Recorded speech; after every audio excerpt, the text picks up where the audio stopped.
That is.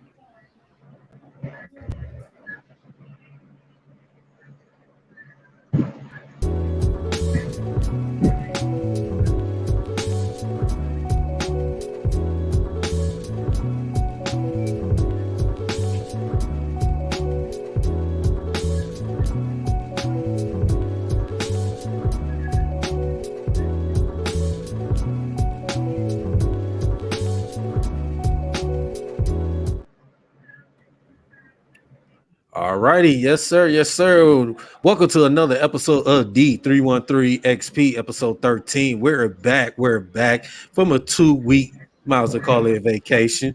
Uh, man, welcome back, man. No, Miss J, Bree, man, gentlemen, how do y'all feeling today, man? Feeling wonderful. Feeling great. Feeling great. On Feeling great. time. Excited about the show. Absolutely, I'm on absolutely. time.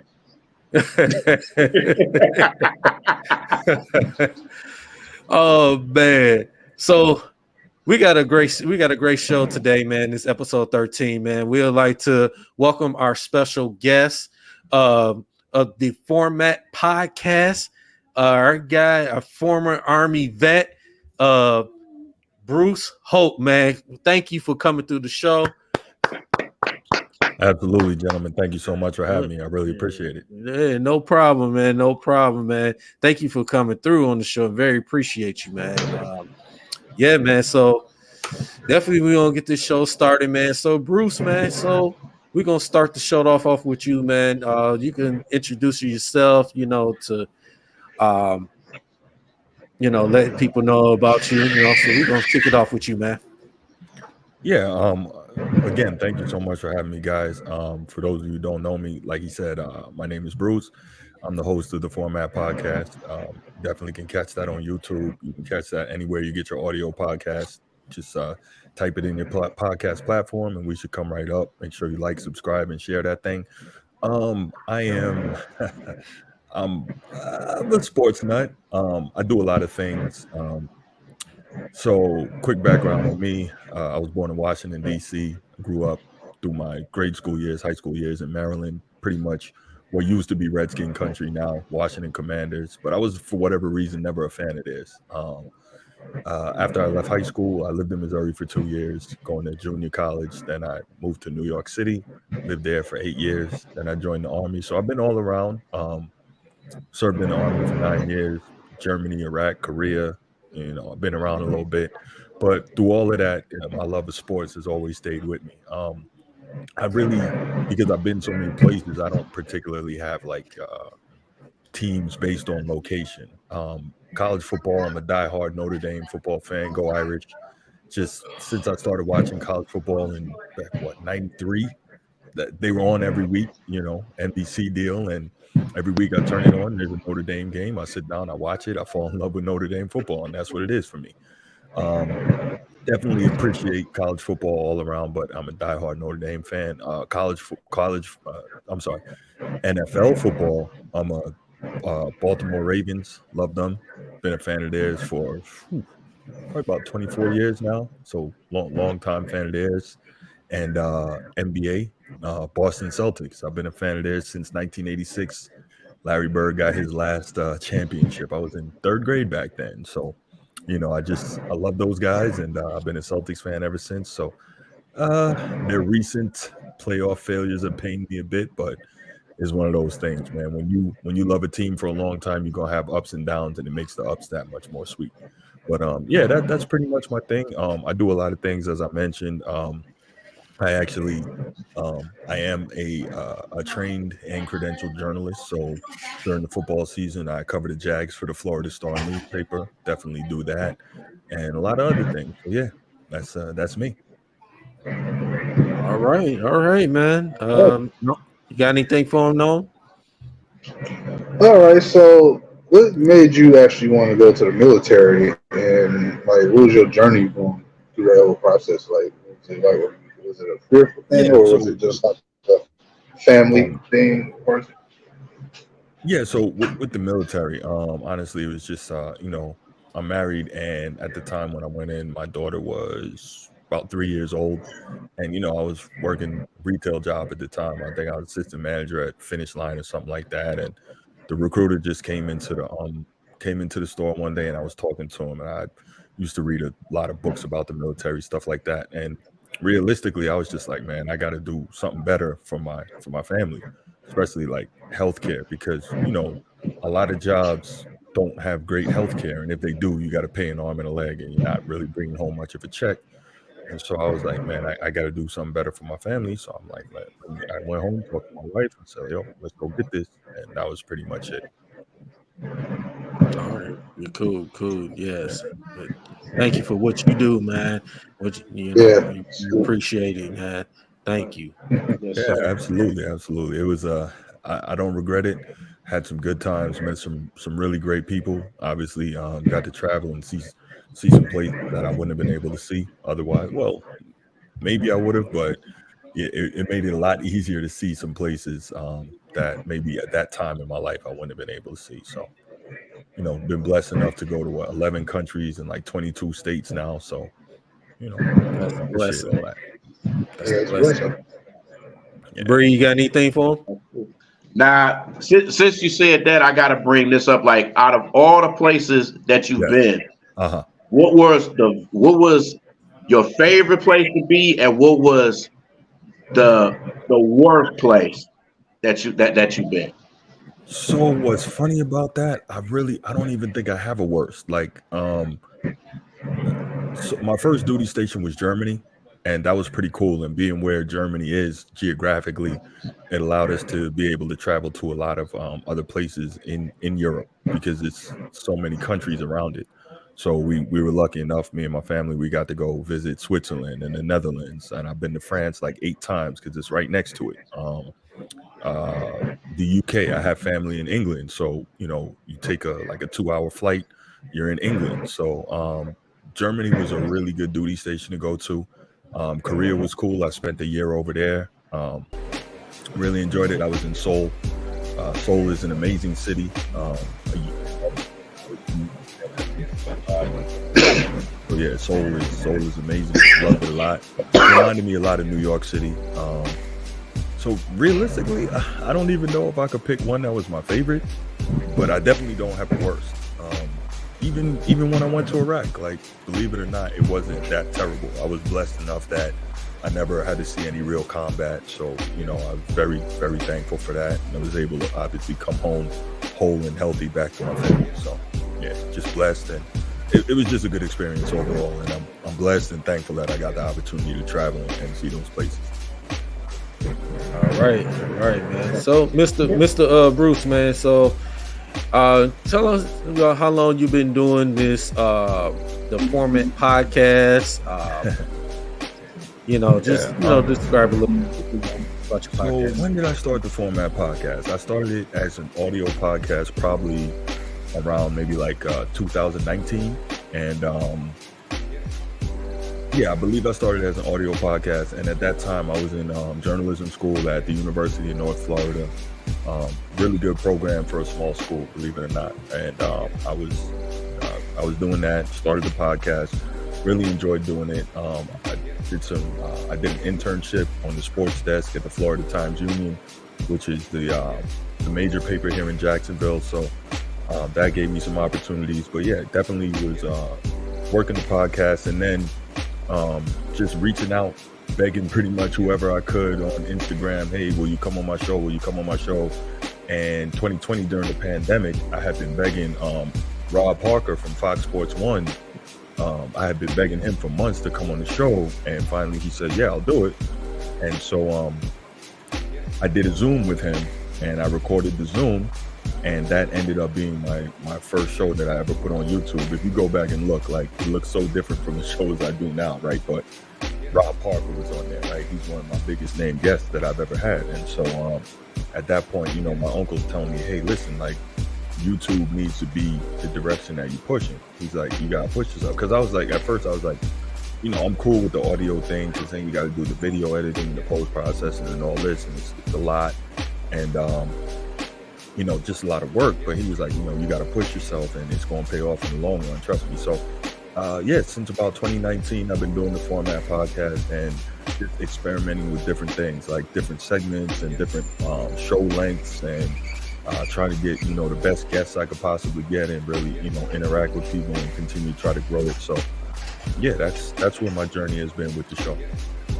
Absolutely, man. Shout out to Rob Parker, man. Rob Parker, he's been, spend his majority of the time here in Detroit. Yeah, absolutely.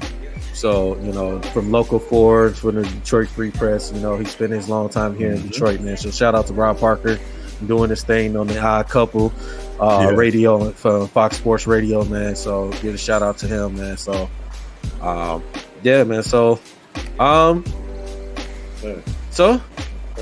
let's get into some sports talk, man. Let's get it. Bruce, talk about some football and basketball. What you feeling? NBA Finals time, so let's talk some basketball. Let's talk some. I gotta say this before we get into it. What you got? We are glad that you're not a Dallas Cowboys fan. Thank you. Thank you. We gotta just put it out there. We so glad. Thank you. That's not me. Thank you. Thank you. Whew, man. Yeah. I mean, it's already. You said you. You a Baltimore Ravens fan? Okay, that's fine. The Boston Celtics. I'll tell you. Yeah, that makes me a little because being a football fan, it's almost like being a Cowboys fan in college, because it's either you love them or you hate them, and you revel in the tradition that the program has, but they haven't won in so long. 1988 was Notre Dame's last championship. 1995 was the Cowboys' last championship. So it's really an odd similarity there. Even though I detest the Cowboys too. I hate Cowboys fans. I hate the Cowboys, but realistically, it is a kind of an odd similarity there. And that's something I noticed recently. Like, wait a minute, like Notre Dame is kind of like the Cowboys of college football. So it is interesting that you say that. Speaking of Notre Dame, myself and my partner here, Bree, we're Michigan State guys, right? So we, when the rivalry comes between that Notre Dame and Michigan State football, Yes, sir. we got the best out of y'all. We got the best of it. We was beating y'all. I think the last meeting that we had against y'all, we beat y'all in South Bend. I think you're right. Yeah. I think the last meeting we had against y'all in South Bend, we beat y'all. I think you're right about that. Yeah. Yeah. And I gotta say this too. And normally, and I like you said, we Spartan fans. But today, just because you on here, Bruce, I had to put the Notre Dame shirt on, man. I had to just as an honor for you to come on. I had to put it on. So I normally don't do this for a lot of people, but I had to do it for you. I will take it. So yes, sir. So I'm gonna ask you this, Bruce, before we get into the NBA Finals. Yeah. So, like, you being a Notre Dame fan, which rivalry team that you can't stand the most? Oh, USC, hands down. It's USC. I detest USC, and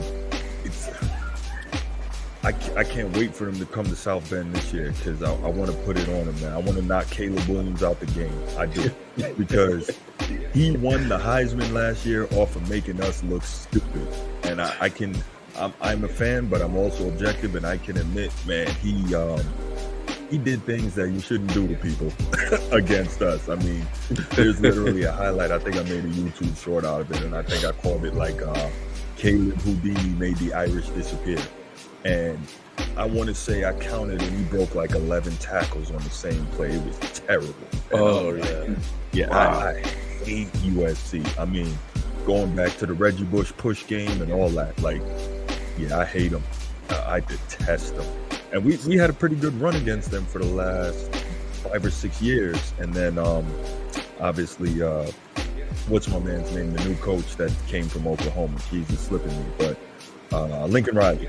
Lincoln Riley came in there and totally changed things up at USC. So that rivalry is back. It's live. It's in full effect now. And yeah, Absolutely. That is the answer to your question. I hate USC. And most Notre Dame fans, oddly enough, for us, most of the games we play are rivalries, whether it's Boston College or Navy or Michigan State or Michigan or USC. We have a lot of rivalry games, but I really, really hate USC. And I don't have the hate for Michigan that I should have as an Irish fan, but it's definitely USC. What's going on, right? I definitely got hate for the Irish always. What's going on? I respect that. Oh man, Wary, man, what's going on with you, man? What's good with you, man? How you feeling? I'm all right. Just waiting on this chicken to get done so I can complete the masterpiece and eat. Yes, sir. Yes, sir. Yeah, man. So let's get to some NBA Finals, man. So, it's 2 games to 1. Denver. Denver won last night, 109-94. Jamal Murray and Jokic both had triple double. So that's huge. Huge. Yeah, that's huge for Denver. They got back home court. So, Mr. Bruce, starting off with you, how do you feel about these NBA Finals so far? Who do you have winning this series? So I do have Denver winning the series. I'm kind of old school in the way I look at basketball. I definitely feel that there's certain tenets that. Oh, sorry, Mr. Hope. Hold on just a second. Hey, who's that noise in the background? Ray, you got your noise in the background? Oh, that's probably me. That's probably that damn movie I'm watching. My bad. I was watching The Black Demon. Oh, okay. Yeah. All right. Anything? Y'all hear anything now? Nope. No. We okay. Good. It's all good now. Oh yeah, that was that damn movie. My bad. No, you good. Go ahead, Bruce. Yeah, no, I was saying I think there's certain truisms that you win with in basketball, despite the fact that the game has changed a lot in terms of spreading the floor and shooting the three and being less physical. At the end of the day, if you have size and if you can rebound and if you run good offense and execute, then you can win basketball games. And now what we're seeing is this Denver team, with the way Jokic can play and the things that he can do, it really makes it tough because he can score on you from all 3 levels. He's an outstanding passer. As you see, he can be an excellent rebounder. He's a complete offensive player. Now, he can be a defensive liability, but the fact is, when you have him and then you have Jamal Murray going off as well, I believe last night was the first time you had 2 teammates in the NBA Finals with 30-point triple doubles. Like, that's crazy. Like, what do you do with that? Now, with that said, Miami, they are well coached. They have an outstanding culture. Those role players are playing over their heads, and they have been all throughout this playoff run, so they're not going to roll over. Being a Celtics fan, I know this firsthand, but they're not going to roll over. They're going to continue to compete, and I do see this going 7, but I think that Denver just has a little too much. I don't think that they can deal with Jokic, and even if Murray's not going off, I think they have enough. They have a deep team, right? For a while in the NBA here, we got away from having a deep team and a deep roster, and we were always looking, thank you, LeBron James, at the super team thing, right? You want 3 superstars on a roster, and if possible, 4, right? But that's not, for the most part, the way that the great teams have won in the past, right? You get like 2 superstars. Sometimes you get 3, but normally 2, and then you fill out the roster around them. So I just think that Denver is deep. I think they play and execute extremely well. I love the way they rebound the basketball. Ironically, it was Pat Riley, when he was coaching the Lakers, said no rebounds, no rings, and you're seeing that now with Denver. They're a big, long team in the front court. And so you got Aaron Gordon, Michael Porter Jr., and Jokic, and they are crashing the boards, and that's how you win. Now, don't get me wrong, Miami missed a lot of shots, and when they get hot, they can get as hot as anybody. But if you rebound, you got a really good opportunity to win the championship, and I think that Denver will probably win in 7. All right. What about you, Ray, man? Well, first off, I've always been a Jimmy Butler guy. I root for the guy as much as anybody. But in this case, I've been watching basketball for years. I didn't just grow up watching the Pistons. I watched the Denver Nuggets growing up as well. I watched the Michael Adams, the Pat Levers, the LaVonzo Ellison, people like that. And I didn't even think about it until I never seen Denver Nuggets in the finals. You know, I always wanted to see Jokic, what he can do on this level. I'm not disappointed. You know, it kind of I just think I can make a case if Denver don't miss the shots they made in game 2, they can easily be up 3-0. You know, and for them to miss the shots that they missed and only come up a 3-pointer short, that told me they just had an off night. I'll just say this: if Miami don't win Friday, it's over Monday. I don't see nothing miraculous. I see nothing spectacular. There will be no miracles on 34th Street this Christmas. I don't see it. All right. What about you, Bree? I just think what Murray and Jokic did was just incredible. You don't see that in the NBA. You just don't. With 30-point triple-double, and it just shows. Even with them doing that, and they have the deepest team in the league. They have to. They do. And I tell you, and then also too, it shows the toughness in Miami that they are not gonna quit. Even throughout all of that, they still didn't quit. They still had a grit and a grind, still want to come back. And I understand people want to get on Jimmy Butler because he hasn't had the series that he had in the conference finals and the second round and everything, but he's still Jimmy Butler. You know what I'm saying? And I do agree. If they don't win tomorrow, they're done. They're done. And it just tells me, and Denver's team is good, man. They're really good.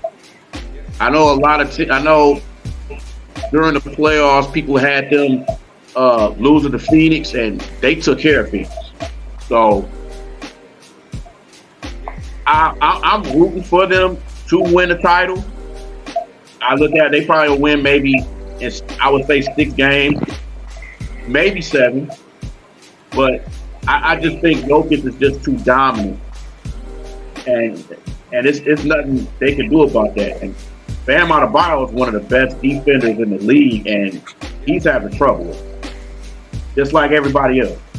So I think, but Miami does have one of the best coaches in the league, and he is good at adjusting. So I think they're going to have a different game plan for Game 4, just like they did Game 2. But Miami just got to hit their shots, man. They have to hit their shots. They got to show the home crowd that they really want it. So, but Denver, I agree. I think Denver is going to win this finals, and this will be good. And Jokic should have won that third MVP. That's all I'm gonna say on that. You know, I agree with that. I agree with you on that. Either him or Giannis. Embiid, he fraudulent. I'm sorry. Yeah, go ahead. Well, I usually pick Miami in 6. But Miami still got a shot. I mean, Denver is playing the best basketball. You know, out of the 3 games they've been, you know, obviously they've won the 2 games. Like you said, you know, you brought up the point that they could have been up 3-0. If Murray would have hit that shot to tie it, could have sent it to overtime. Now the momentum would shift over to Denver in overtime, and Denver could have won it. Miami took their foot off the gas late in the fourth quarter. The thing is, that nobody, you don't have an answer for Jokic. It is what it is. Some just certain players, you just don't have an answer for. No matter what you do, what game plan it is, you just don't have an answer for that particular player that has that lot of talent that he has. You just don't. There's nothing you can really do about it. You just hope that he miss shots. You hope that if he dishes the ball to his teammates, that they miss shots. That's what you hope for if you're Miami. And, you know, Jamal Murray, man, he playing his butt off, man. He's been playing his butt off in these playoffs. You know, everybody's been rolled him off, saying that Denver's not going to make the finals. They are a fraudulent number 1 seed in the Western Conference, and they showed. I mean, they showed why they're the best team in the West, in the league. They showed that. You know, they come out, they took care of business against the Minnesota Baby Wolves. I'm sorry, I'm calling them the Baby Wolves. I'm sorry. They should have swept it. I don't know why Denver let them off. The little not the she-wolves. Yeah. And you took care of business against Phoenix, which everybody thought Phoenix was going to win the series because you got Kevin Durant and Booker and Chris Paul. That didn't work. And then that's for me, I ain't got enough of that, man. And then you sweep the Lakers. I'm about to eat all that. Like, no problem. I'll cook you some though. Oh, my bad. I was talking to my nephew. No, you good. Yeah, you go on. You sweep the Lakers, and you had 9 days off before you started playing Miami. I mean, Denver, and then, like you said, they're a deep team. They're a deep team. And then a guy like a rookie, Christian Brown, played out of his mind yesterday on the fourth quarter. You know, that's the trust that Mike Malone has with him and this team. You know, and you guys look at DeAndre Jordan and all them guys ain't been playing. Reggie Jackson just touched the floor yesterday for a couple minutes. I forgot they had Reggie Jackson and DeAndre Jordan. Yeah, and you know, this just shows how deep they're a deep team. You know, those guys. So Mike Malone is putting these guys in the situation for them to win. Now, Miami, they are a tough team. They show their resilience. That's why they're here in the finals. Why they took care of Boston. They took care of Milwaukee. They took care of New York. Miami's not going to quit at all. They got a great coach, Eric Spoelstra. Some people say, because he's under Pat Riley. You know, this is third. I mean, the man has had a winning record with the Miami franchise. He's one of the top 15 best head coaches in NBA history. That's just NBA Finals. Yeah, I mean, enough said. You know, with Eric Spoelstra, how great of a coach he is. You know, so I still hope for Miami. Hope for Miami to win. I want to see Jimmy Butler get a ring, but if Denver wins, congratulate them and Jokic and Jamal Murray, and they deserve it. So, yeah. Notice? I agree. Can I go back to a point that was made a little earlier, real quick? I heard it said Jokic should have won his third straight MVP. Embiid didn't deserve the MVP? Nope, he didn't. Now let's remember, gentlemen, this is a regular season award. We can't judge that off of what we've seen from him or haven't seen from him in the playoffs. No, I'm saying that because Giannis was better than Embiid in 6 statistical categories. That's why I say that. Well, yeah, but so I would go with you if the argument is if there is a specific criteria for winning that award, which unfortunately the NBA just refuses to do, right? But if we're just looking at dominance and we're looking at, eye test, and of course statistics matter, but I think Embiid was, in my opinion, Embiid was clearly the best player in the league this year. And when he matched up against Jokic, he destroyed him, completely ate his lunch. I think 47 and 18, like completely annihilated the dude. So a big part of but Giannis gave him his.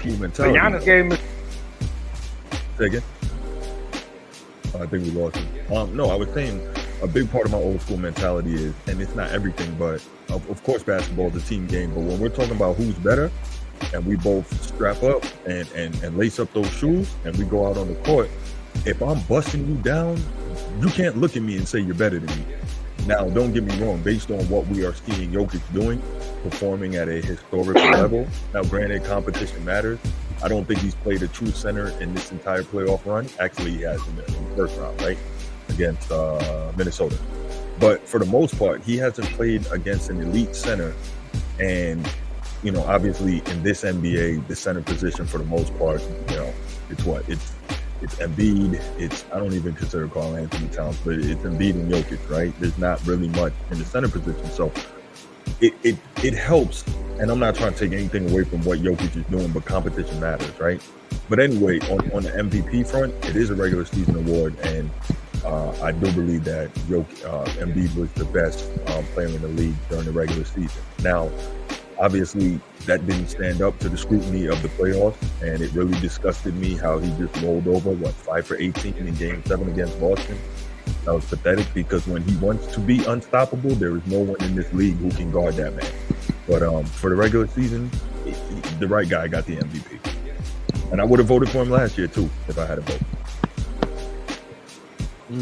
I think they gave it to him because he cried the last 3 years. I don't feel he was deserving of it this year. No, and I can't stress this enough, man. Giannis was better than that dude in 6 categories, including block shots and rebounds.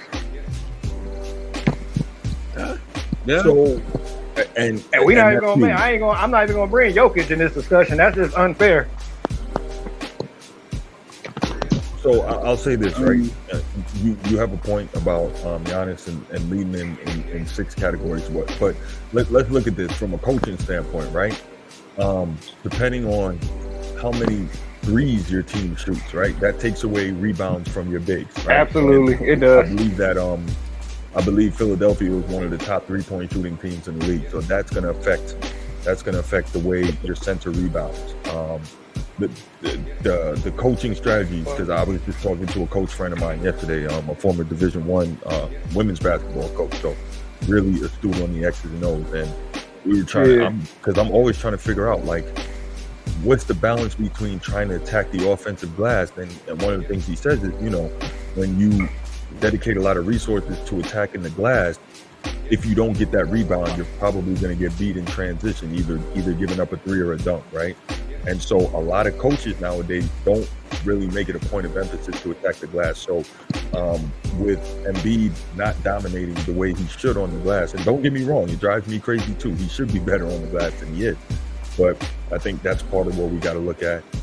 Block shots are kind of iffy on the whole in today's game, because there are so many 3-pointers being taken. There's a lot less opportunities to get blocks. Now, that doesn't negate the fact, to your point, that Giannis led Embiid in blocks. So I get that. But I think a lot of times, man, we can't look at stats clearly on their face.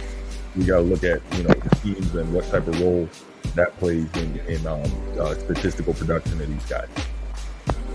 Right. Yeah. I feel that. It's a good case. It's a good case.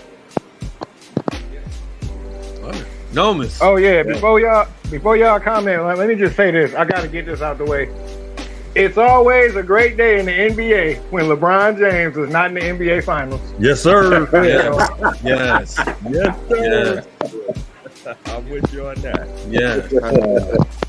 Yes. Beautiful day. Though, because I guarantee probably the first one, the ratings are much better when he is in the NBA Finals. But I'm with you. I agree. Yeah. Absolutely. And Steph Curry. Now we Steph's my dog. I rock with Steph. I'd rather see Steph win than LeBron. I agree. Yeah. I'd rather see the Celtics win than LeBron. I hate the Celtics.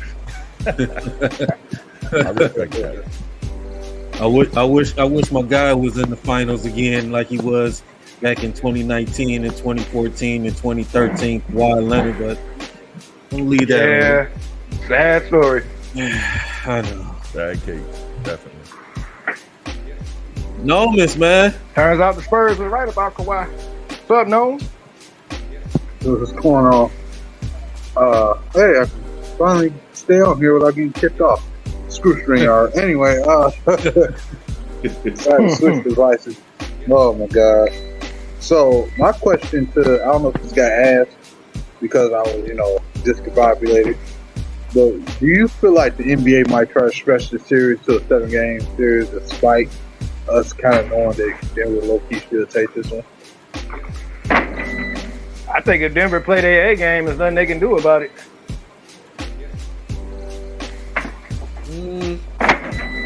I agree with Ray. I wouldn't say that the NBA fixes things, but it is interesting sometimes how series get stretched a little longer than they appear that they would go. It is interesting, but I think without any evidence to support it, it would be irresponsible of us to come on here and say that the NBA stretches things. But it is interesting to see. But I think in this case, though, with the way that Miami plays and the fact that they're never ever out of it, and they always going to continue to fight, because that's just the Heat culture. That if this series, goes longer than we expect, then that can just be attributed to, well, that's the Miami Heat, because they're not going to give up. They're going to fight for the very end. Yeah. And the Chicago Bulls could have eliminated all this. Yep. Could eliminate all of that. So, yeah, like I said, we'll see, man. It's NBA Finals, man. You know, like I said, Miami got to tie the series tomorrow. They got to. They got to tie the series. Guarantee a game 6 back in Miami. They got to. So, man. So, Nomas, man, we didn't really get your intake on these NBA Finals so far, man. You know what? I think the best way I can get my intake is that Denver, to me, looks like everything we would assume they would look like if they ever got to the finals. We assumed Jamal Murray could stay healthy. He would go off. We assumed Jokic would still be a problem. And we assumed that they would make it very tough, regardless of what side of the brick they would be on, where they on the road or if they at home.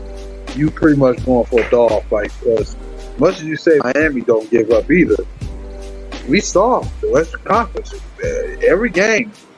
Even when LeBron called still trying to drop 30 or 40 or whatever, they fought that game to the very end on that one too. So it's like they just don't. It's a high motor team. Both teams are high motor right now. They don't give up, and that's kind of I'm jealous of the Denver, because they look like the standard NBA team. You know, you got your point guard, you got your center, you got everybody else in between that fits their role. They healthy for the most part, and they still got guys on the bench that, if need be, they can probably be serviceable. That's what a team that you expect in the finals to look like. And, you know, you got to give the Heat, of course, credit, not to repeat the same thing, but Heat resilient. They show they resilient so far, man. You got to understand, and that's tough. Going 7 games to Boston, and then after everything you've been through, they're not making the playoffs. Get all the way to the, and you still got a shot. You know, you 1-3, 1-2. It's not like you 0-2 or 0-3 or nothing like that. They still won a game so far, and they still got a chance to win one at home. The force is to be at least a 7-game series. The problem with Miami, I feel like for the longest, has always been health and availability. That's kind of been like a thing for them, and they got to find a way to stop everybody else. You know, you can't slow down Murray. You can't slow down Jokic. Jokic got to do his thing regardless. At this point in time, he's gonna do what he's gonna do, but they got to stop all the other supporting cast members. That's their mission, and they got to take better shots, because if they don't, their chances are limited. It's just like it can go back and forth, but it's just harder for Miami right now. Like they really got to wheel out each game, because they undermanned and they tired, in my opinion. Despite being at home, they got to be behind a lot more. They got to play with more sense of urgency. Kind of put pressure on, on the Denver Nuggets. So that's just what I've been looking at and what I've been seeing from the games that I have time to catch them and stuff like that, do the work and all that. But I just noticed the resilience of Miami and what we expected out of Denver. It's just to be expected and the resilience. That's what I look at this game. It's serious. Absolutely. Well, look who we got, man. We got Dante in the building, man. What's up, Dante? What's going on with you, man? I guess he exited out. He'll be back with us. Oh, I was about to say, Mr. Illogical, what's up? I gotta mention this too. About Miami. With all the stuff that they went through, we gotta understand too. This is a team that's in the finals. That's a number 8 seed. So yeah, that's impressive. That hasn't been done since '99. for a team that's an 8th seed, and we do see that the injuries have caught up to them. But for what they've done, even if Denver do win, what they've done throughout the season, and then the play-in and everything like that, I got to give my hat off to Miami. Oh, absolutely. I got to. You know what I'm saying? Yeah. For them to be an 8th seed and go all the way to the finals is incredible. Incredible. And I give my hat off to them, but I still think Denver gonna get them though. Right. Yeah, Denver just. Go ahead. My bad. I was going to talk about Murray. Man, Murray been going off. Oh yeah, absolutely. I was just about to ask, am I the only one that noticed the last 3 Miami Heat teams that went to the finals have been injured? Yeah. I mean, look at the last 3 Miami Heat teams that have been in the finals. They've been injury riddled in the mud. Yeah. Probably worse than the bubble. No, it's actually worse right now. Actually, it's worse right now than the bubble. Yeah. What the bubble? That was when Bam was playing hurt, and when they had Dragic, Dragic was playing hurt. Tyler Hero got hurt. Yeah. Butler was playing hurt. Robinson got hurt. Yeah. Hey man, Tyler Hero, he my guy, but he like injury prone to death, bro. Like he get injured every year. Yeah, he in the same category as Cade Cunningham. Yeah. As far as wait, we ain't gonna jump on him yet. He still gonna be straight. It's a little late for that, man. I've been kicking Cade, but it's all right though. I'm ready. I can't wait to see what it look like. Of course, with the videos he keep posting, I ain't got no choice but to see it. He keeps showing them, posting videos every other day. So fellas, I guess most of y'all in this panel are going with Denver to win the series. I'm still hoping for Miami. I pick Miami in 6. We'll see. Tomorrow's game is going to determine. Depending on what happens tomorrow. Yeah. But the thing is, too, though, I will say this. I won't be shocked if Miami wins. Because they should win tomorrow. No, but I'm just saying, like, if they win the whole series and win the finals, I won't be shocked because... Yeah, I'll be shocked. I'll give it to them, but I'll be shocked. Mm-hmm. I don't know, man. Sometimes, man, it's like... I guess because it's different sports. When it's the Miami Heat right now look like the New York Giants. The 9-7 going straight to the Super Bowl taking. I know it's 2 different sports, but I don't know, man. But they theoretically, like on paper, we know Denver should take this one within 5 games. But I just won't be surprised if somehow Miami come back. Because the thing about Miami, they always get them and Denver both always have some strange random player to step up. That is true. Just like yesterday with Denver. Who was that guy? Oh, bro. Like, remember, the Denver is the reason why Jeremy Grant was able to get a contract with us partially. They matched That's the deal. a fact. And we took him because it was obviously more starting opportunity for him. He was balling against Kawhi Leonard in the playoff that series when he was eventually at the leaving after that series. So they got them together to get where he was at this point in his career. True. He struggled as a second round pick to get where he was at, and they knew how to develop him properly. Helped him on his defensive game and helped him with his shooting ability. He was still kind of wild, but Jeremy Grant.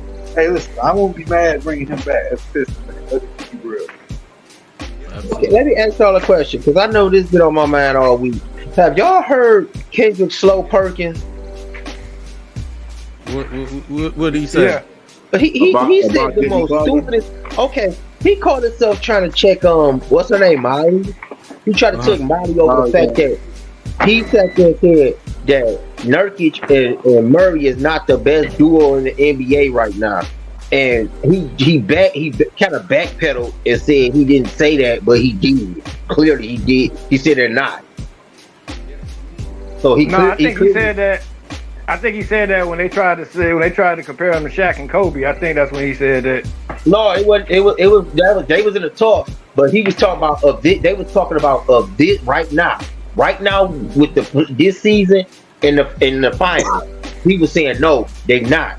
And then the girl was like, if you keep dancing around the debate, it's a debate, but you keep dancing around it like, what's the deal? Like, you keep saying they not, but then you saying, oh, I never said, he's like, I never said they wasn't, but you did. Like, I mean, well, you got to understand, Kendrick, he probably still upset because Jokic set his king down. You know what I'm saying? Oh, come on. Man, bro.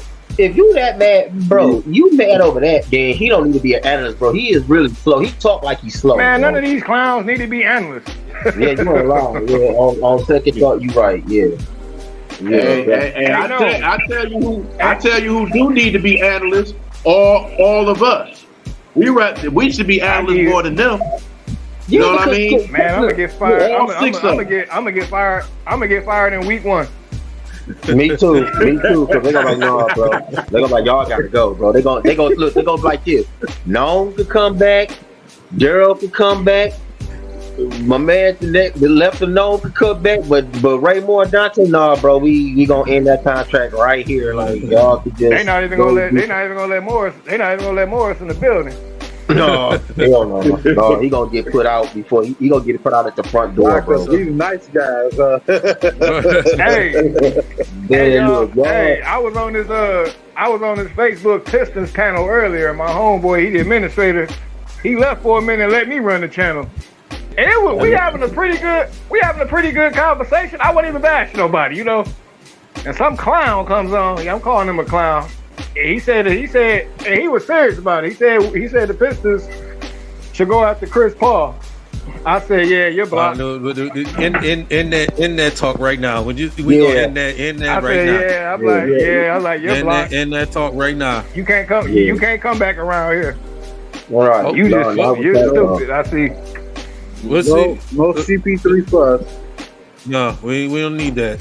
Hitman, man, what's up, man? What's going on, Hitman? How you feeling, man?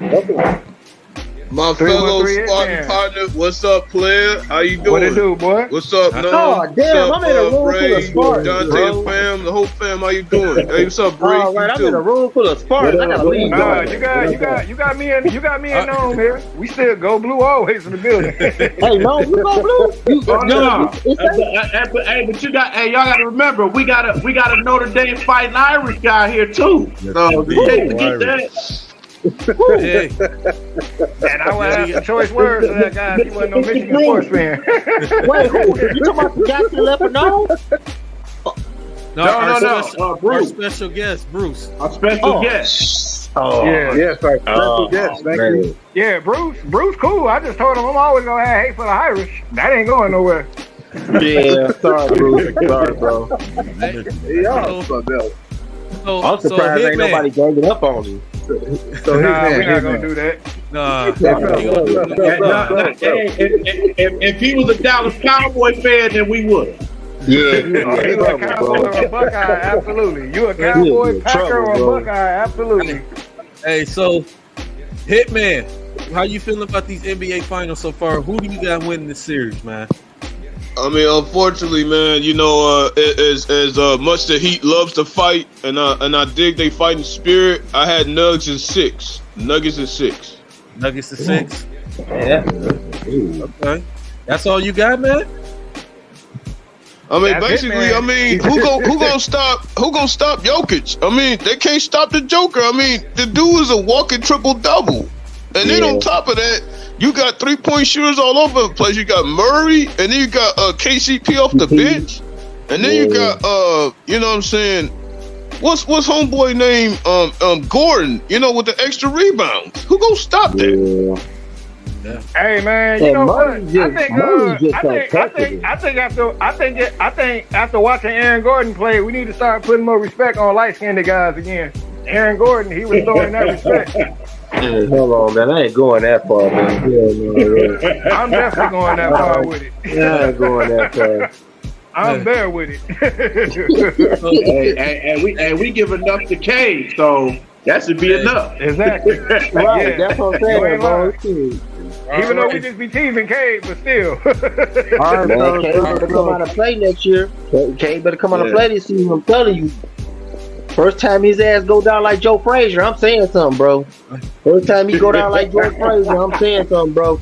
I'm like, bro, what Ray? What's that word you use? I'm like, he's a tender dick for real, bro. He just hurt, man. And I can't deal with that, bro. And we should be saying that about Marvin Bagley. Oh man, that bum. Saying that about Marvin Bagley. That bum. Yeah, okay. All right. That bum. Okay, James Wiseman too. All right. James Wiseman too. All right. Hey, all right. So, fellas, let's switch it up right quick, man. Let's talk some football, man. Talk some NFL, man. So, is everybody down with that? We talk some NFL? Oh yeah, for sure, man. What's up? All right, let's do it, man. So, Mr. Bruce, we start with you, man. Who you think is going to be the biggest surprise team in the NFL, or who you think going to be the biggest disappointed team in the NFL? Biggest surprise team, Chicago Bears. I think that's easily the biggest surprise. Just looking at what they've been able to do, really making that concerted effort to surround Justin Fields with skill talent. He's got another year in the system. We know that he's a freak with his legs, but what kills me is that this premise that he can't throw the football accurately. Now, he hasn't yet in the NFL, but if you watch him in college at Ohio State, he was throwing dimes and making tight window throws, like more so than even Trevor Lawrence was. Trevor Lawrence was throwing to a lot of wide open guys.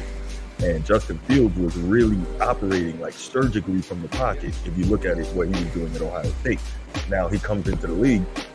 His first year, he's got Matt Nagy, who, let's face it, was not a great coach, right? His second year, he gets Eberflus as a head coach, who is a defensive guy. And I'm not anti-defensive guy, but when you have a quarterback with elite tools, you probably need to do a little something to try and facilitate that. He didn't really have many weapons in his second year. He had Luke Getsby come over from Green Bay, I believe, and become the offensive coordinator. So now he's got a second year in the scheme. Cole Kmet, go Irish. Another one of those Notre Dame tight ends. That's the weapon. He's got they got Deontay Coleman, I believe, from Charlotte. So they have a bruiser at the running back spot. They got DJ Moore from Charlotte, also from North Carolina, from Panthers. So they have a legitimate number one. They still have Mooney, and they still have Chase Claypool. So now they've surrounded him with weapons on the outside. They've got a good running back, and of course he has the ability to pull it at any time and take off in the run game if you're using those read option type and RPO type plays. He can throw it. He just has to prove it on this level, and it's going to be a function of how the coaching holds up and how the offensive line holds up. So I think that the Bears will be the biggest surprise in the league this year. Biggest disappointment, that's a tough one. That's what I love about the NFL. The parity is so crazy. Biggest disappointment, maybe. The Cowboys. Because as usual, you got people saying, "Oh, well, now they got Mike McCarthy calling the plays for Dak." What does that mean?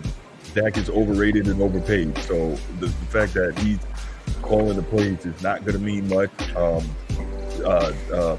Tony Pollard, he's a very good back, but he's not an every down back. He can't pound it between the tackles. So I'm wondering, what are they going to do? The fact that they had Zeke, even though Zeke wasn't the Zeke of old last year, allowed Tony Pollard, when he came in, to change the pace back, to really, squirt through those holes and break those big runs off. But now that you don't have that, with Zeke being the pounded back, I don't know what we expect to see from Tony Pollard. They lost Kellen Moore, the offensive play caller, so now Dak has to deal with Mike McCarthy calling the plays and it being completely his system. Yeah, I think the Cowboys are going to fall off a lot. The defense is going to remain solid. Michael Parsons he's a beast. What's my man named? The lockdown corner they have. His brother plays up in Buffalo. Trayvon Diggs. Trayvon Diggs. That's He's a my little brother. lockdown corner, so you have two of the most important positions on defense. The defense is going to be very good, but I don't believe in Dak Prescott, not a bit. I think they lost something in the offseason. And yeah, they'll be the biggest disappointment. Not for me, because I never believe in them anyway, but they'll be the biggest disappointment for all these people year in and year out who want to say, you know, the Cowboys are going to do something special this year. So Bruce, let me ask you this. Now we're gonna get into this. How do you feel about the Detroit Lions this year? So here's the thing. I think the Lions have a ton of potential. It's so funny. A couple of years ago, when Dan Campbell came in and he's biting kneecaps and all that, everybody was laughing at him. But I'm not a Lions fan per se, but I kind of loved what I was hearing, because this is a guy that really, you could tell by him saying stuff like that and him being, you know, a former player and a rah-rah guy, like he's trying to rally those guys around him. And you can see the difference that he's kind of made in their mindset and their mentality. And Detroit, I think, has a lot of talent. I think they're a dangerous team. The problem is they can't sneak up on anyone this year. So now they're going to have to go out and win these games when people know that they are coming. And I'm not so sure that they'll be able to do that. Now, Minnesota is going to take a step back in the division. They're not going to win all those one-possession games like they did last year. I think, like I said, the Chicago Bears, I think, are going to be the surprise of the league. So they're going to be improved. It's definitely going to be interesting. The Lions are going to be competitive. I don't know exactly what they will do now that everyone sees them coming. Like last year, nobody saw what they were going to be able to do. Now they know that this is a good football team, and we got to prepare for these guys week in, week out. Absolutely. Ellis, man, we go around. Whoever want to start first, man. How y'all feel about the Detroit Lions, man? And do y'all feel the Lions could be a playoff team, winning division, or SOL? Anybody can start. Let me start. Oh, my bad. Sorry. Yeah. Let me just start off by saying the Bears still suck. Yeah, badly. As far as where we go this year, I am looking for the progression, because it's time to start seeing some progression. I give us at the most 11 wins. I think the NFC North in particular is going to take a step back. And I think the only difference between the Bears from last year, they're going to win 5 or 6 games as opposed to winning 3. I don't really see them improving dramatically. Even though they did make some good offseason moves, we'll see how that holds up. Right. I don't recognize who the Vikings are. Packers, I think we over them. It's out of the division I'm worried about. That's where I think the real test comes. And I'm not feeling too confident about week 1. I'm just gonna be honest. I'm not neither. That Kansas City game, that's a champion we going against. I mean, shout out to Darlene for Roseanne. I mean, she gonna bust her ass Thursday, so I mean, I'm not looking forward to watching that game, because I mean, they already threw us in the lake of fire. So and then we got the Seahawks right after the Packers. So I mean, the Chiefs, my bad. So I don't know how that's gonna look. I mean, but if we lose to the Chiefs, if we beat the Chiefs and lose to the Seahawks, I'm okay with that. I am too. But if it's vice versa, I'll still be okay. If we lose to the Chiefs and then beat Seattle, all right, that'll be fine. But I think we can do some big things this season, man. We did good in the free agency as well. I think we got graded higher for doing good in the free agency, man. We grabbed a lot of players that we needed. Like I said, my only problem is I don't understand why Will Harris is still on the team. I really don't understand that, and I'm gonna keep standing on that, because this guy he's worse. I don't know who's worse between him or Never Lawson. Probably Never Lawson. I don't know. At least Never Lawson could stay with somebody. His fundamentals was jacked. But at least Will Harris do got over 10 turnovers he has recorded over 10 turnovers as a Lion. Never Lawson was with us almost 10 years and recorded 1 fumble. Okay. Yeah, all right. Yeah, you got me on that. He took it to the house. I give him that, but that's all he produced. I just can't stand Will Harris. He be at 4 field loss. He just be at 4 field loss. He be at 4 field loss, bro. He be like how Kyler Murray was when he was here and his team was getting blasted back. His head was in Arizona somewhere. in Scottsdale, Arizona. His body was at Ford Field, and I just don't know what he was even looking like. He was in the outer space, like he wasn't. We seen him walking around downtown before. Like he was at the games his days, like. He wasn't even like that game. No wonder Arizona got blasted. He was just lost. He was just sitting there looking like, I know I'm supposed to do something here, but I don't know what it is. Fellas, we gotta get the Hitman and everybody. Hitman. Let's get your intake, man. As far as my surprise team, I'm gonna say the Pittsburgh Steelers. Because of the way I see their defense looking, I know they lost Sutton and we got them, but hearing good things about Kenny Pickett.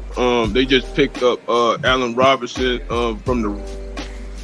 He's gonna help that receiving core with Deontay Johnson and now they got George Pickens from last year, a rookie that I really liked, and I think Freiermuth is going to come up along with Najee Harris. They just got me, and my team. I'm just gonna keep it within that same division. I think Lamar Jackson is set up for disappointment, even though he got his money and they got OBJ and everything. It's with that receiving core, and I just have doubts about their receiving core finally together and get him out. And stuff like that. Their defense will always be stout, but I think Lamar Jackson, unfortunately, he got his money. Vision being tough, I think they're set up for disappointment.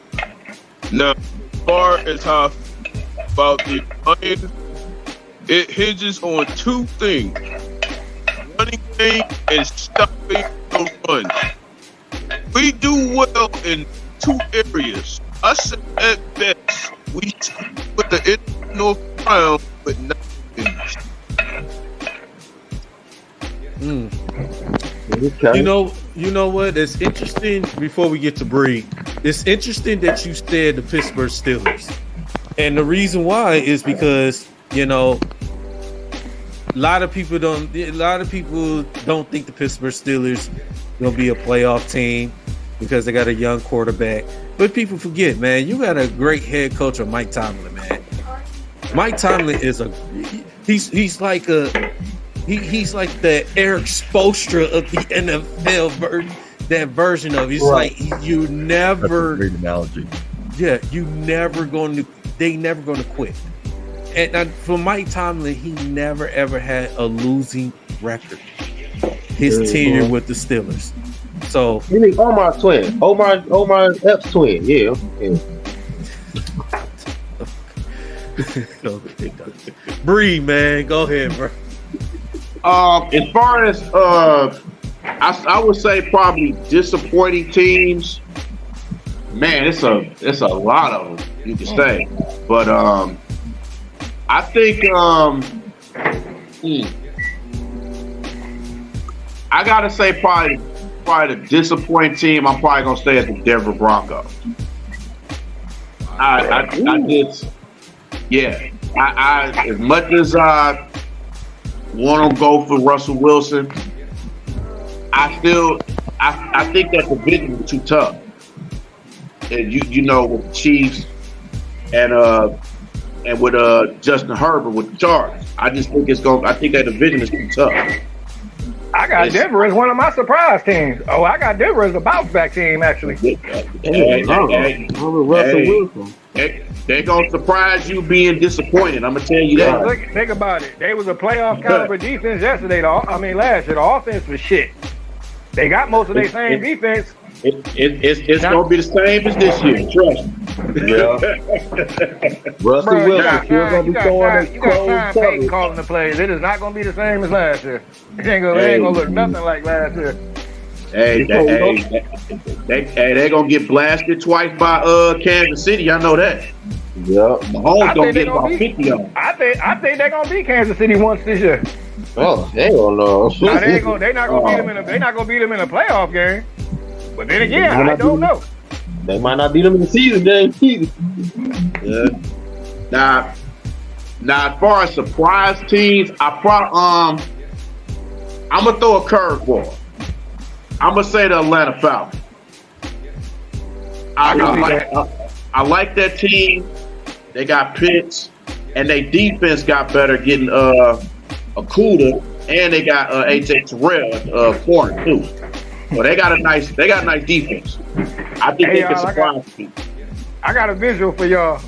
Let's say the Lions play the Falcons this year. It's a tight game. It's like 13 seconds of the game left or whatever. It's four for whatever. You know, Atlanta, they just going for we got the ball. We're doing what we normally do. And Jeff Okuda get the game-winning pick 6. Oh, no, I wouldn't be surprised. I would not be surprised. No, Atlanta. Look, I know this about Lions defensive players and offensive players. All the other teams know how to use our old players. They do. Mm-hmm. Wow. Look at Kyle Van Noy. Was over here sucking ass at defense. Got over at Patriots and he just converted to their playbook. Got a ring out of it. Did he get 2 rings? Got a couple rings out of it. Yeah. And made a Pro Bowl. Jonathan Sue. I didn't see that coming. Problem over here. Got his ass to Tampa and got on the ship and got a ring. And he was on the Super Bowl team that Jared Goff laid the egg in. Stafford, Lakin Tomlinson, a lot of guys. Right. Oh God, that guy. You mean leak his trash juice? Yeah, Lincoln Tomlinson went to San Francisco and reinvented himself. Like, is this a 5-letter B word? What the? That's because they slapped the education out of them. They slapped the right in the football. All right. So, Nomis, you next. Yep. Okay, so this is where everybody leaves the panel, except for probably Bruce and maybe Daryl, because Daryl the one to scold me. And I know for a fact that I know Bree go probably just have his head down the whole time. But my surprise team is I want to party with y'all anyway. Peace out.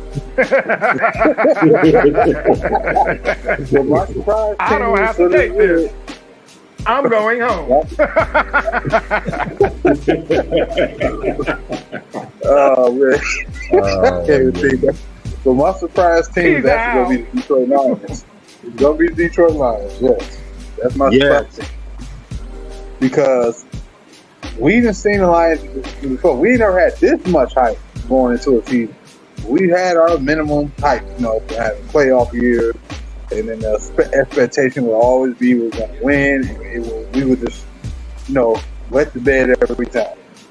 So the Lions actually proved that they can get over the hype this time, despite not being in the position where they can just sneak up on you and do what it is that they were doing last year. And they can win. That means they may be finally turning the corner because that they are actually focusing on developing the team and playing football the right way. You know what I'm saying? That's at this point we got no choice but to hope for that because, like I said, we lost the element of surprise. So with that being said, now my disappointment team of the year, for me, I'm gonna say that the biggest disappointment of a team I think this year is going to hands down be the Buffalo Bills. Because what? Wow, that's a weird one. I thought you were going to say the New York Jets or somebody, but okay. That's what I thought. I thought the Ken Rodgers went over there. That's an easy one, though. That's too easy. The reason why I say the Buffalo Bills is because have they done enough in this offseason to fix the literal problems that they've been having? Or are they going to continue to do the same old thing they've been doing? Because they are starting to feel like they're hitting the wall a little bit. Like, they haven't provided a running game yet for Josh Allen yet at this point in time. He's had a very bad season this past year as far as turnovers go. Defensively, they had a lot of injuries. They pinned a lot of their cap on Von Miller. This ain't the same Von Miller from 10 years ago that we saw win the Super Bowl. You gave him a lot of money. On top of that, you already was low back. What's it going to take? Because you got to understand, Sean McDermott is a defensive-minded coach. And the problem is he needs to hire somebody that's going to help him develop that offense a lot better, because Allen can't keep going through running his body, getting knocked over, and they're still trying to tough it out every year. Eventually, he's going to end up like a certain quarterback that's somewhere hiding in LA right now. Right? Because he's similar to that, but a little bit different, just in a better situation than he was that certain LA quarterback that was in Detroit. So I'm just saying, for the sake of the Bills, they need to fix that running game on offense. They need to protect the quarterback. He himself has to play a little bit better. And they need to find a way to fix the cap, because that defense is going to take a huge nosedive if they can't afford to keep nobody there, or they don't draft enough players to help around with Von Miller do. Because when you take that kind of cap, you spending on a guy like that, you was basically saying, hey, we're going to the Super Bowl. You gamble everything on. Absolutely. The Bills in a weird way are set up to fail. Not saying they will, but they got a lot of rejuvenation they need to do. All of us. The coaching staff, the quarterback, the offensive play callers, the freaking even the defensive staff as well. Hey, everybody, no. they need to. Oh, my bad. I'm sorry, man, because I'm about to get off here in a minute. I just want to ask you to do me a favor, seeing how you work at Ford Field. I was just saying you could somehow get a letter to the front office and ask them to please, at least attempt. See if we can get Dalvin Cook and DeAndre Hopkins. I'm just saying, I want to win. If you want to win, you need to be saying turn that into Quentin Williams and somebody else, because that's what we need. No, I want what I just said.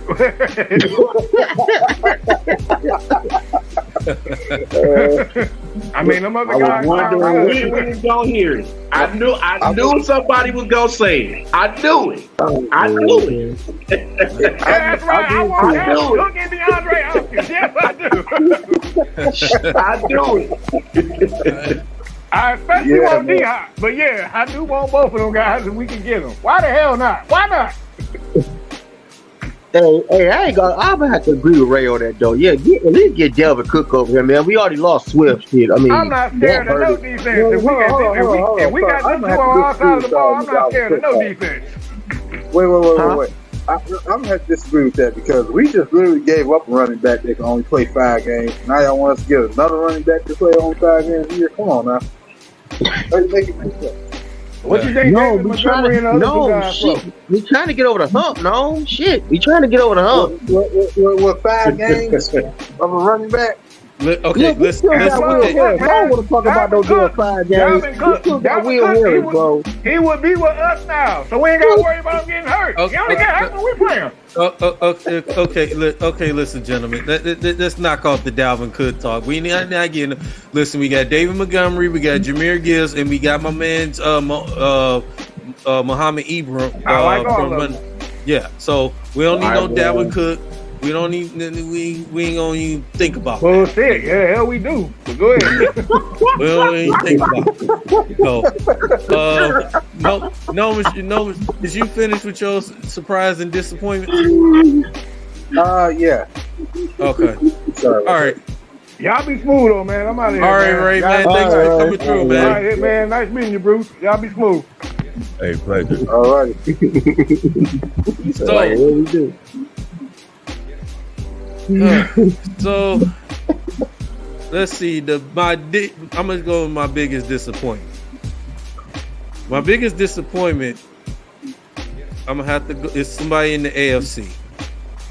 I'm gonna have to go with the New York Football Jets. Yeah, because of Aaron Rodgers. Yeah, Aaron Rodgers with the Jets. Because the simple fact, their defense is going to be great. Yeah, I'm not taking their defense. Their defense is going to be great. But they're off. I just don't see the New York Jets. You know, they hyping them up. Like, okay, Aaron Rodgers, yes, he's there. He's not going to take you to a Super Bowl. That division, the AFC East, is going to be tough. People say New England, they count New England out because of, you know, they don't, and Mac Jones is not that quarterback everybody look at and talk about. But one thing they got, that damn head coach, Bill Belichick. them guys is gonna play hard. They're gonna play some defense. He's a defensive guru for a reason. He's a 6-time Super Bowl champion for a reason. Then you know, and like I said, Miami, they're gonna be around. Miami's gonna be around. They just gotta stay healthy, especially their quarterback Tua. Miami's gonna be a tough team. You can't count them out. The Buffalo Bills, you can't never count them out. I disagree with you. No, I understand that's your opinion. How you feel the Buffalo Bills will be a disappointing team. I just don't. I think Buffalo. I didn't count them out. No, I know you ain't counting them out. I say I'm disagreeing that I don't think they're a disappointing team. But you just can't never count them guys out, man. I just think they went through what they went through last few years. When they lost to Kansas City twice in the playoffs, both years, and they lose to Cincinnati. You know, it was a tough situation for Buffalo. You know, they've been through a lot, especially with DeMar Hamlin.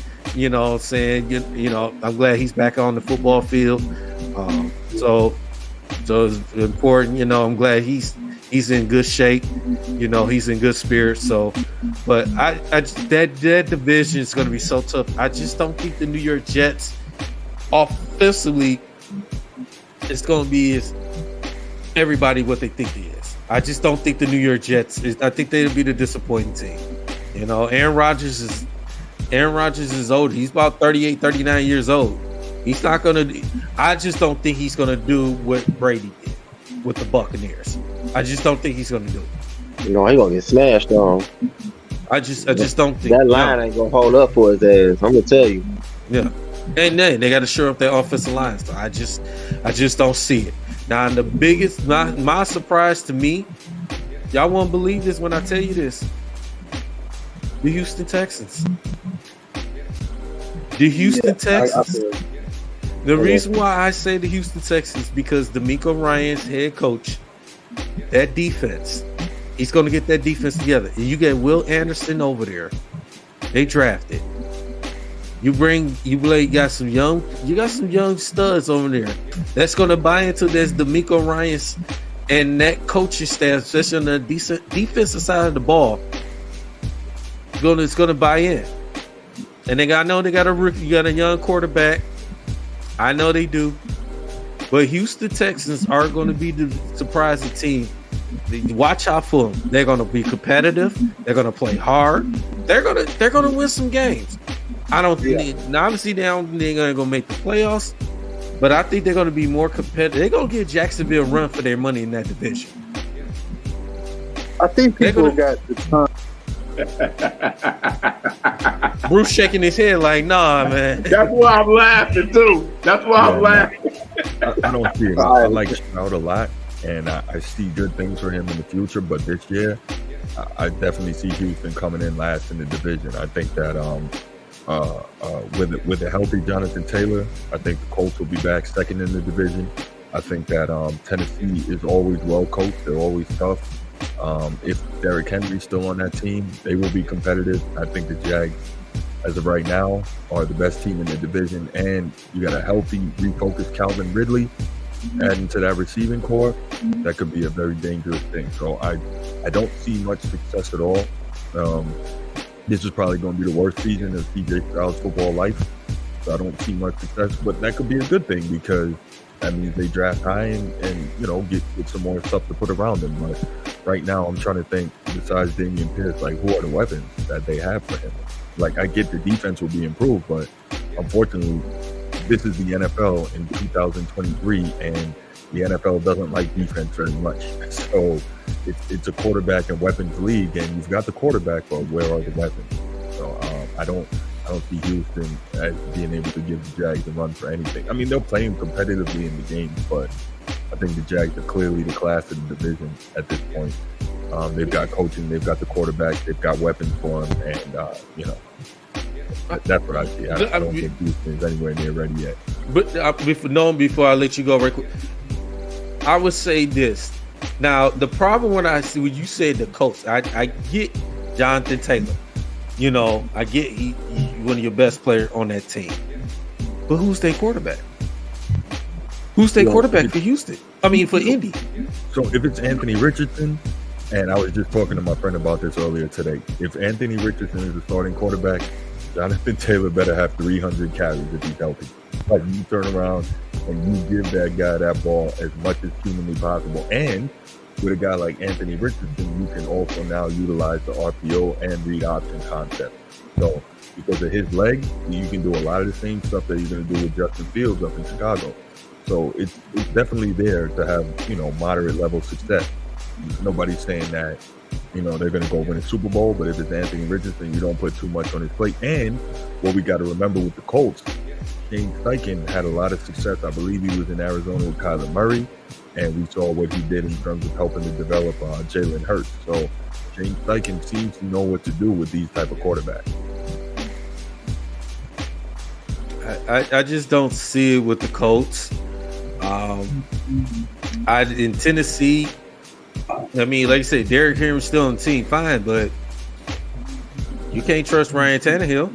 You can't trust. I get it. I think Houston is in a good position. They could possibly get second place in that division. I can see that. I can see Houston. I can see Houston be second place in their division. I just don't see the Colts, and I definitely don't see Tennessee. I think Tennessee will be last in their division. I just don't see it. Go ahead, No. Now, I don't know officially about who gonna be what seed or not. That's a tough call to say second, but I will say this: the reason why I can get behind the Texans being a surprise team, because it depends on what you would call a surprise team. Like the Lions, sort of last year were a surprise team, and they won like 9 games. So a surprise team can be a 7-win, 8-win team.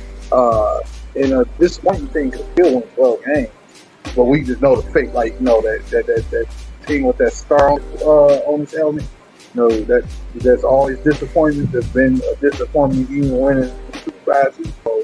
They were a bit disappointed. So that's just to me what that was definitely. I don't want to throw that in there because you could argue that the Texans might start off losing very rigorously in the season because it's a young quarterback with a new fresh head coach.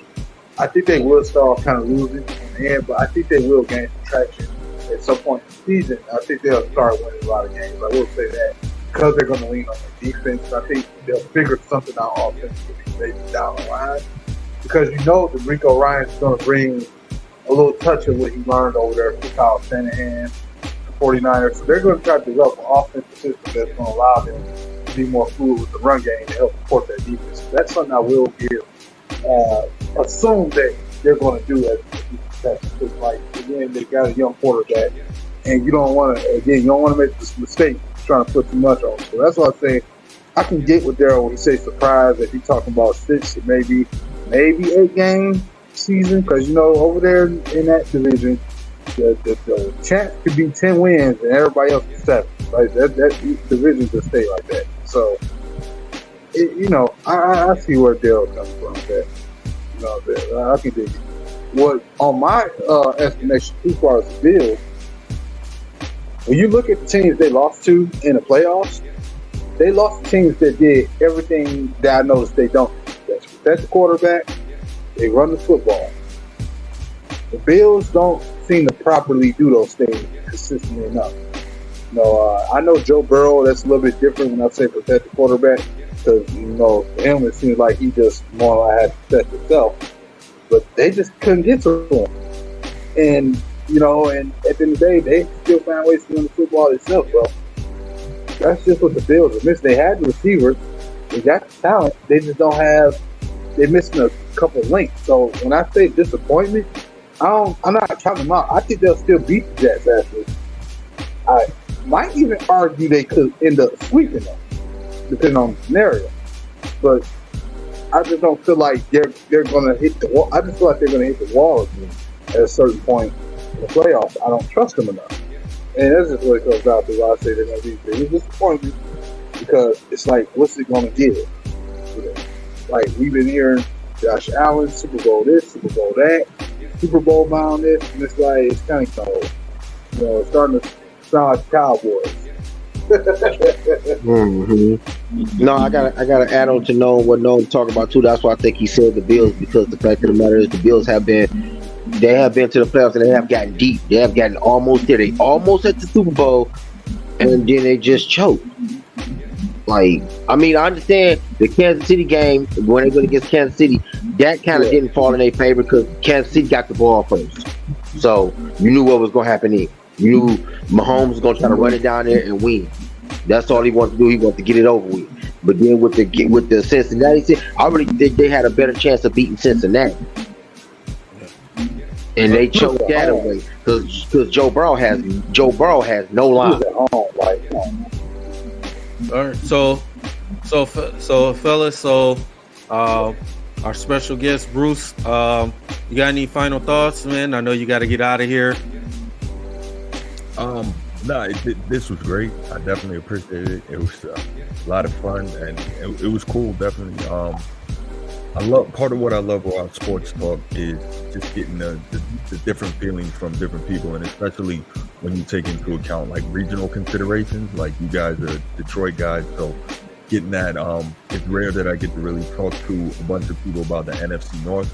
One of my good friends is a big Bears fan, so he talks about the Bears all the time. But just hearing that NFC North slant was really cool.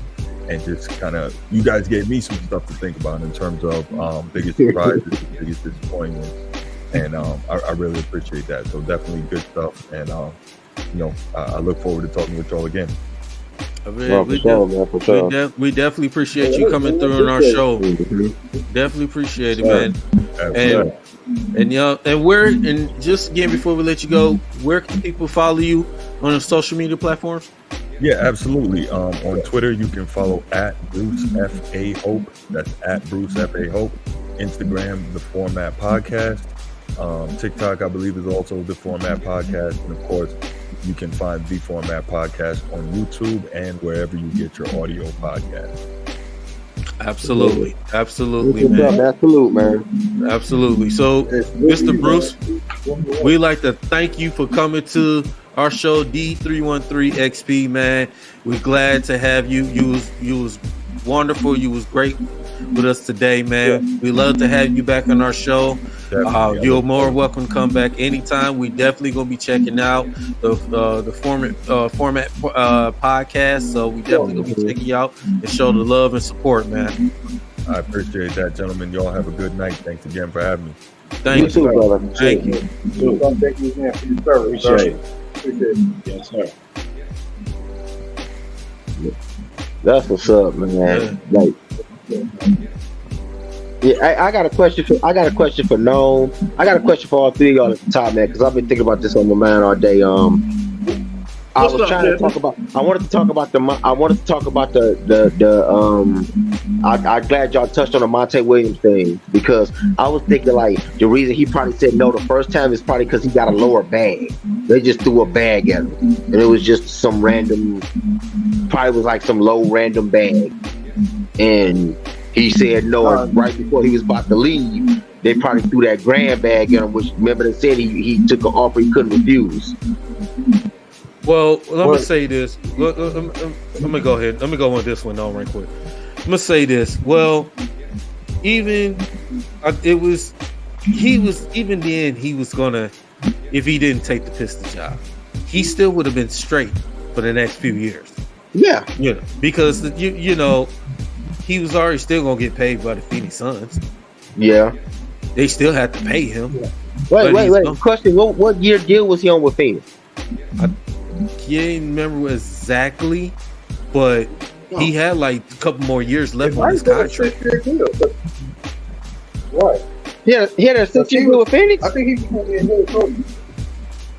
Oh shit! Yeah, he got like he still because if he didn't take this Pistons job, Phoenix still would have paid him. Yeah, Phoenix still would have paid him. They still would have paid him for the next couple years. So, but I think the Pistons, shout out to Tom Gores and the coach, shout out to Tom Gores and Troy Weaver, to went after. They didn't give up. They did not quit. They went after him. hey, we want this. They want this guy as our head coach of these Detroit Pistons, man. And and he ended up. They gave him the bag. They gave him the bag. They gave him the bag. Hey, you come here. 6 years, $78.5 million, plus 2 more years. Plus 2 more years with incentives of $100 million. You know what I'm saying? And it's like you the highest paying coach in NBA history. Yeah, he is. For Tom Gores to do what he did to show that he wanted this guy to help this young group of men to be successful on and off the court. And this Pistons team is going to turn. What Tom Gore is doing is going to, Troy Weaver, they're restoring this franchise. Now it comes down to health. They Cunningham and Ivy and those guys are our main core. Health is the biggest key. So it's going down to, man. But Monty Williams, he's done it with New Orleans Hornets when they was the Hornets, with a young Chris Paul, with a young David West, with a young Tyson Chandler, with young players that he helped make them guys better. The same thing he did with Phoenix. Got them. They was a laughingstock team for the last 10 years before Monty Williams got there. Turning that franchise around, made it to the NBA Finals, made a playoff appearance every year. Went 8-0. On the finishes the bubble. I mean, Monty Williams gonna just come in. He's gonna set the tone with this team. He's gonna make sure these players, these young players, is gonna buy into the system. He's gonna, you already brought in Steven Silas. Yeah, one of your coaching staff. I'm happy for Steven Silas. He deserved it. Trying to bring in Jerry Jack. He's trying to bring the right pieces, and he's going to bring the right players that's going to help fit this culture, this young Pistons team. So he's going to help Kay Cunningham and Ivy and Stewards and all the younger core that we have. Help them be better players, compete. So. And Gerald, I gotta say, he's the reason we're going to be watching the Pistons again. Absolutely. Let's get Hitman in, man. I was trying to answer a question that he had. My bad. No, I was about to say the initial bag that he threw at him was actually about $50 million, and he turned that down. So it was supposed to have been about $10 million a year. So I guess he answered up to like what was it, 11.5 or something like that? Yeah, 11.5 million, or 13.5 million. Because I know he's getting paid more than Greg Pop. And he is. So he gave him about 73 on the platform, but the incentive is he can make up to about 100 million. Damn. Yep. 6-year deal, so I mean, shit, no wonder he took the job. He a top 10 coach in the league, though. You gotta understand. Probably top 5, despite getting fired. You gotta understand too. It's just because somebody gets fired, don't always mean that coach was in the wrong or he did something wrong. Because all these coaches, because the one they replaced him with, Budenholzer got fired too, and he beat Monty Williams in the finals, but he got fired by Milwaukee. So you ask yourself then, why all these coaches keep getting fired? Some of it, every coach is now going to make mistakes in game decisions. Oh, they should have did this more. They should have double teamed it. That's going to happen a lot more than not in this NBA era. Hey, unless you Doc Rivers. Yeah, let's you Doc Rivers. Let's you Doc Rivers. Boy, they sent that bastard smoking out of Philly. Bro, but Hitman, man, I know you've been kind of quiet over it. So what's your take on this whole Monty Williams scenario, man? What was your take on it? At first, on some real ish, I was surprised because it was a report that it was gonna sit out, and collect the bag from the Phoenix Suns. But as soon as he accepted the bigger one, I'm like, what in the world just happened? I was like shocked, but then at the same time, it's like we got a core that's so young and hungry to win.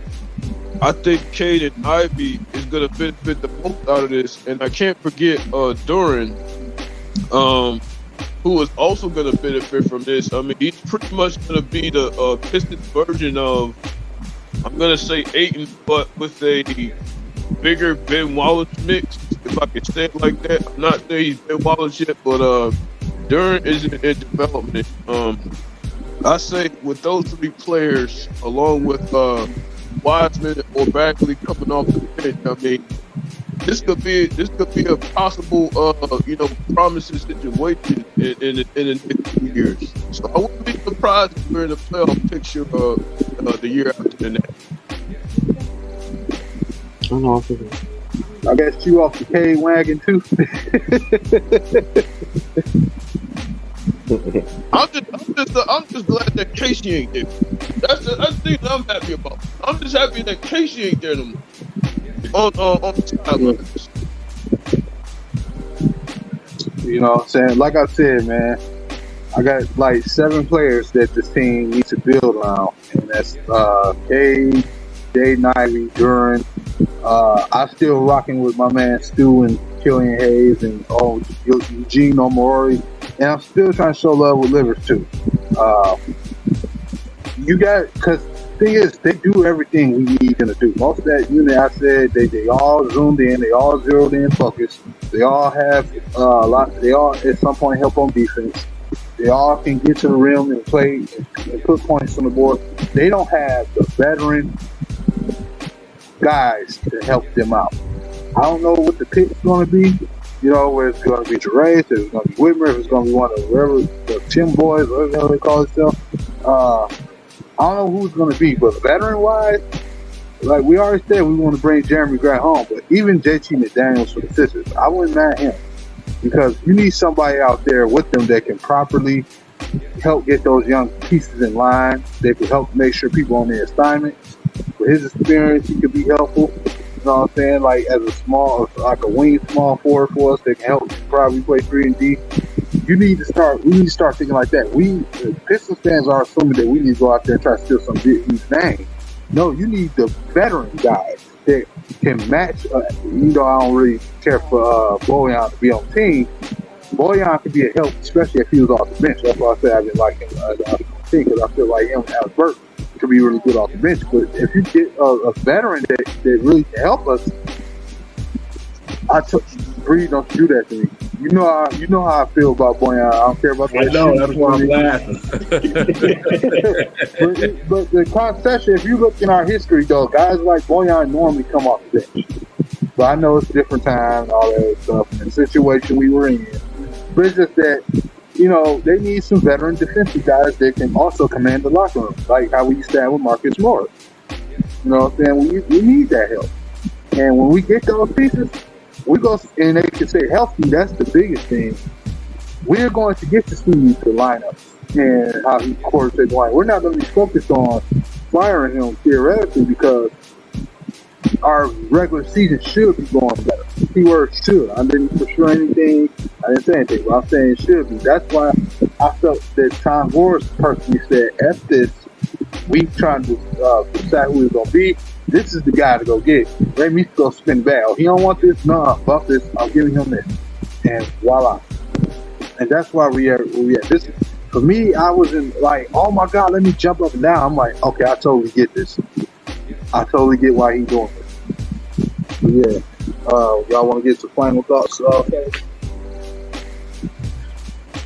Well, Bree, you got any final thoughts? Yeah, man, just a great show.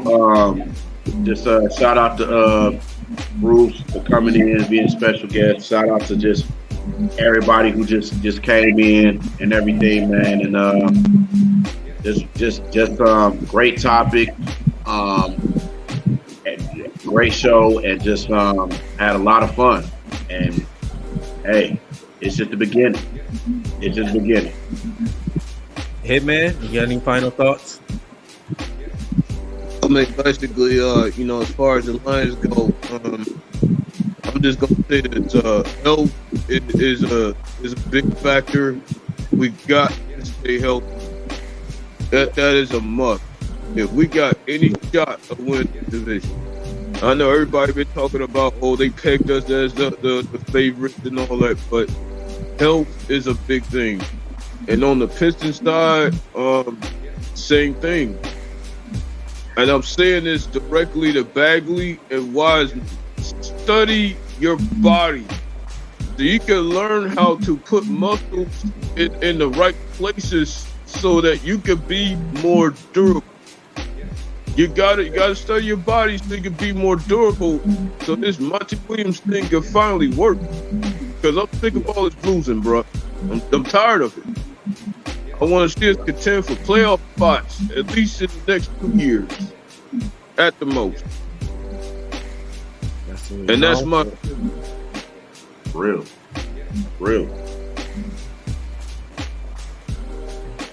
No. Oh, okay, cool. Well, of course, I gotta say big salutes and little salutes to Mr. Blue Coat, man. Thank you for your service. You know what I'm saying? I have my opinions about the military and stuff like that, but I appreciate the services, sir. As a black man that went out there and, did what he did, and now he's living the life he's able to, live, and just doing his content. Definitely follow him on the Format podcast, man. That's his channel. Can't thank him enough for coming on the show, especially after, unfortunate cancellations due to very understandable situations. It's good to have you guys, bro. Hope all is going well with your health, bro. I want to say, to piggyback off the Jimmyest war machine of all time, which is through and through Hitman, he's right. Like I said, it goes as I also said. When you look at Cade, I know a lot of people not feeling him for whatever crappy reason. You know what I'm saying, about the health and stuff, but understand this. It doesn't mean he's not going to get hurt again, but knock on wood, or everybody got wood, he did focus on getting that surgery done. He had the maturity to go get it done early as he could. They waited options first, and then when it was time to get surgery, he made the right decision as in his young career to say, sacrifice now and become stronger later. And I'm assuming, I'm going to give him love to say that he'll be stronger later because of what he had, the maturity he had to go get the surgery. A lot of veteran players let it heal and try to eventually play on it and then just get hurt again. He tried to fix the problem now while he's younger, while he can heal faster, and then with the modern day NBA medicines and all that stuff like that. So I can appreciate that. And that's what I say. We need those young players that are zero and focused in. They are dedicated. And all 7 of those names I've been naming seem to be dedicated. They need to be here. And we have to build on that. And for the Lions, we go keep hoping moving forward. Definitely look on this channel for more Lions content because I'm about to start making more videos. I've been releasing a couple of them out there. You know what I'm saying? And y'all go stay up to date with us, man. Again, man, thank you all who joined us. Dante, Hitman, of course, you, bro. Ray Moore. And again, obviously, Bruce Hope, man, started the show today. Thank him again for joining us. Can't wait to get him back on soon again. And then, of course, my brothers in the panel, my brother Reed, and my other co-host, my alternative friend here, my Mr. I get my haircut smoothed out, trying to compete with no Miss J. Okay, I see you. Yeah, okay. Daryl, appreciate you, brother. And again, I ain't no alternative friend, god dang it. Again, I was on time today, everybody. I was on time, so y'all can't talk mess. I seen your comment on. I ain't forgot. But I appreciate y'all, man. Just stay up to with us, and I'm gonna end this off with Mr. Daryl here. Hey, listen, man, it was another great show today, episode 13. Definitely look forward to episode 14 coming up next week. Make sure y'all hit that like and subscribe to our channel, D313XP. Follow us on YouTube. Follow us on our Facebook page as well and our Instagram. We definitely going to be continue posting consistent content. Myself, Bree, and Nomis. Make sure y'all check us out, man. We definitely going to be out there. Our Rappaport show is going to be a special. We're going to be down there at the Tigers game this coming Monday against the Atlanta Braves. So make sure y'all check us down there. It's going to be a special Rappaport show. So definitely looking forward to that. So we definitely gonna be posting stuff out there as well, man. So yeah, so it was great show, man, having our special guest Bruce Hope. Make sure y'all follow his podcast, the Format Podcast. Follow his Twitter account and his TikTok. So yeah, it's been a great show. Shout out to, like I said, Hitman and Dante and Ray. Always give a shout out to our guy. Even he always show love, man. He always show love. 0-16, man. Always show love, man. So, but yeah, man, we gonna end this show. I hope everybody have a great night. Take care of yourself and each other and your family. Take care of your health too. Take care of your health. Your boy's going through a little something right now, myself, but hanging in there. Make sure everybody take care of your health, man. And Take care. This is another episode of D313XP. Fellas, we out of here. Peace. And to duck a string yard, I'm gonna beat your ass. Yep.